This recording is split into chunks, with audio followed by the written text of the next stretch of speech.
Il était une fois, dans une petite école nichée au milieu d'une forêt enchantée, une classe spéciale où tous les enfants adoraient apprendre et explorer.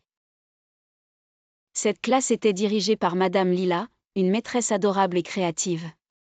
Tout le monde aimait Madame Lila car elle avait un secret, elle pouvait faire apparaître des éléments magiques pour décorer la salle de classe. Un jour, en début de semaine, Madame Lila annonça une nouvelle excitante.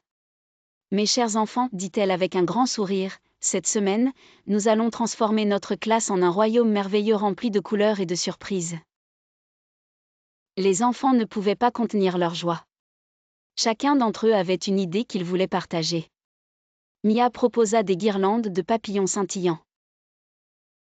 Léonard, qui adorait les étoiles, suggéra un plafond rempli de constellations lumineuses. Emma, avec ses grandes idées, voulait créer un coin lecture en forme de château. Madame Lila les écouta tous attentivement et ajouta une touche de magie à chaque suggestion. Le lendemain, dès que les enfants entrèrent dans la classe, ils furent éblouis par les décorations qui les entouraient.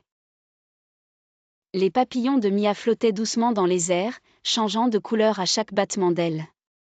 Les étoiles de Léonard brillaient doucement, et la lumière des constellations créait une atmosphère apaisante. Et dans un coin, le château de lecture d'Emma avec ses tours et ses fenêtres lumineuses attendait les petits lecteurs avides d'aventure.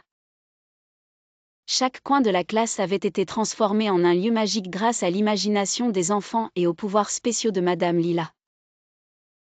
Les enfants se sentaient tellement inspirés par cet environnement qu'ils travaillaient avec plus d'ardeur et de joie que jamais. Ce royaume enchanteur les transportait dans un monde d'imagination chaque jour. Et ainsi, la classe de Madame Lila devint célèbre dans toute l'école pour sa décoration magique et inspirante. Les enfants apprirent non seulement leurs leçons mais aussi l'importance de la créativité, de la coopération et de la magie qui réside en chacun de nous. Et c'est ainsi que, dans leur petite école forestière, les enfants vécurent heureux, entourés de leur propre royaume magique créé de leurs propres mains.